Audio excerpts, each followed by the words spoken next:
Folks, welcome to Beyond the Pitch. I'm delighted to be joined here with Manchester United and England star Rio Ferdinand. Rio, of course, played last night in the Carling Cup game away to Scunthorpe. Sadly missed out at the weekend due to illness. Rio, how you doing? Thanks for joining us here in Los Angeles. Yeah, I'm good, thanks. I'm good. Yourself? Yeah, mate. Thanks for coming on. No problem. Game of the weekend saw Dimitar Berbatov, exceptional performance, second goals out of this world. Defensively, one or two shakes. It's going to be good to have you back. But what did you make of the game of the weekend, and how did you feel last night? The game of the weekend, I think, was a weird one because I said that they didn't really come to really attack us or play really, and we got the goals. Was cruising, and like the last couple of weeks, we let them back into it. They came back into it, scored 2 goals out of nothing really. And then Berber stepped up again and knocked in the hat-trick, which finished the game, really. So it was a game that was going from never being in doubt at all to being hanging in the balance and then to kind of putting it to bed again. So it was a great one, obviously, for the archives. I'm sure the football and Man United fans over the years will be looking back at this game with big smiles. Certainly will. And then last night, you came through 90 minutes, which is great to see for United fans. How did you feel? It was a great game, wasn't it?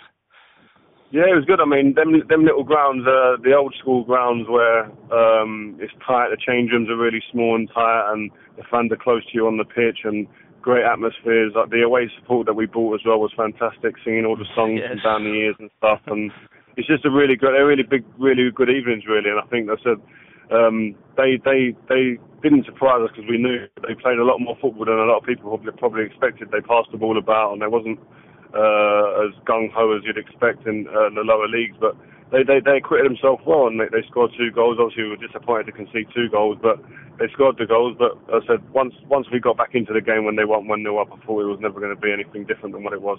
Absolutely. If we take a look back at your career, you obviously come from a family that has tremendous football pedigree, because you go through the Ferdinands and it brings up some brilliant names. You started out with young spells, Millwall, QPR, and then over to that incredible academy at West Ham. What was it like to play in a youth team with that kind of quality, Rio?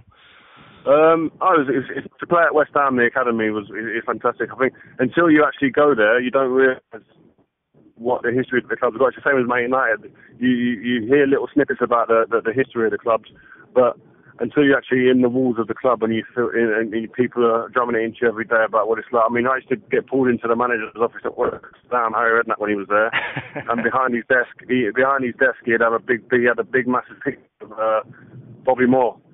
There's no bigger icon of English football than Bobby Moore. He's the first and only player that's lifted the World Cup for England. So the history in the club's there, and you want to be a part of that. And when I was at West Ham, I wanted to etch myself in the history of the club. That was my aim as a young player, to get in the first team and become part of the club's history. And the same thing was when I found for Manchester United. I wanted to etch myself in the history of the clubs, and that's what you try and do as a young player. You don't go there just to make up the numbers. Sure. You go there to make an impact.